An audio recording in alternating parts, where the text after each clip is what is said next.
सारे भाई ना राम राम भाई। मैं हूँ तारा देसी पत्रकार धर्मवर भाई। बड़ौदा हल्का का गांव बड़ौदा ओंकार वर्दी है। इनालो सुप्रीमो चौधरी ओम प्रकाश चौटाला ने और भाई कार्यक्रम में बड़े बड़े दिग्गज पहुंचे। उसे कड़ी में इनालो के प्रदेश अध्यक्ष नफे सिंह राठी भी पहुंचे भाई। और आड़े जो जो बात कही गई उनका क्या मतलब लिख रहा है पूछांगे यार भाई। जिस तरह भीम आर्मी की बात करें और भी जो समर्थन मिला है उस तक के समीकरण बनेंगे। हमारे दर्शकों ने राम राम कर दो जी। राम राम जी सबको।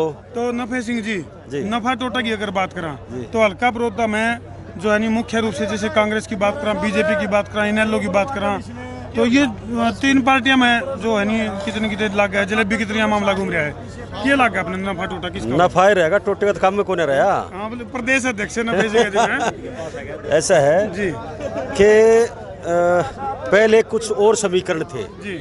अब समीकरण चेंज हो गए हाँ जी। और इंडियन नेशनल लोकदल पार्टी का जो उम्मीदवार है भाई जोगिंदर मलिक वो भारी बहुमत से जीतेगा।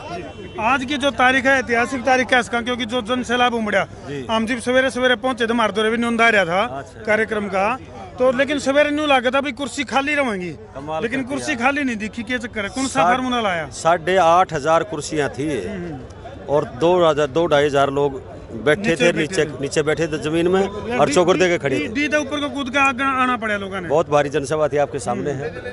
तो इंडियन नेशनल लोकदल पार्टी का उम्मीदवार जीतेगा, इसमें कोई दो राय नहीं। अच्छा समीकरण की अगर बात करें जिस ढंग के समीकरण जैसे भीम आर्मी की बात करें या क्या नाम था उनका चंद्रशेखर आजाद भी पहुंचे। भीम आर्मी के राष्ट्रीय अध्यक्ष हैं और उन्होंने एएसपी नई पार्टी बनाई है, आजाद समाज पार्टी। हाँ उन्होंने समर्थन दिया है इंडियन नेशनल लोकदल पार्टी को। हम उनका धन्यवाद व्यक्त करते हैं और उनकी भी अच्छी खासी संख्या है गाँव में। अब अगर आप इस बात को जानते भी होंगे कि पिछला जो चुनाव था 1 साल पहले उस चुनाव में यहाँ से राजकुमार सैनी उम्मीदवार नहीं था। अब लोग उन्हीं की बीजेपी के लोग कहते हैं फिर राजकुमार सैनी 15,000 वोट खागा, हमारी तक खाको ने बीजेपी की खागा, हमारी कैसे खागा? जी बिल्कुल ठीक बात है। अच्छा नफे सिंह जी जैसे बसपा का सुनो मैं और बता दूं, बसपा तो सारी इंडियन नेशनल दल पार्टी में शामिल होगी 6 महीने पहले। वही मेरा सवाल इसलिए मैं कह रहा हूँ अब जो कैंडिडेट है बीजेपी का आप जाकर के भैंसवाड़ में पता करो लोगों से, वो अपने गांव में हारेगा।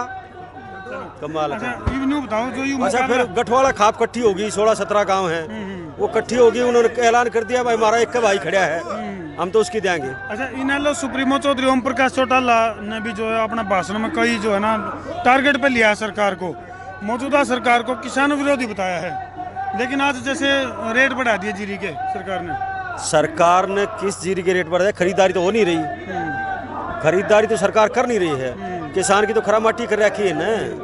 अच्छा जिस तरह प्रधानमंत्री नरेंद्र मोदी प्रोग्राम करे मन की बात और फिर अगर ढंग की बात और फिर अगर रंग की बात, तो हमने जो आज कर दी वह रंग की बात कर दी।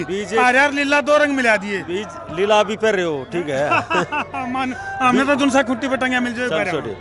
बीजेपी के नेता माननीय प्रधानमंत्री जी और बीजेपी के सारे नेता नीचे जो प्रधानमंत्री जी कहते हैं वो नीचे कहते चले आए सारे। ये कहे नारा देते हैं बेटी पढ़ाओ बेटी बचाओ देते हैं ना, लेकिन किसी ने एक बात कही है, किसी ने कहा है कि चारों तरफ देखो हुस्न के जल्लाद बैठे हैं, अपने बच्चों को फूल से बच्चों को बचाओ, राज करने वाले बेऔलाद बैठे हैं। बहुत बड़ी बात करी, बहुत बहुत धन्यवाद अध्यक्ष जी।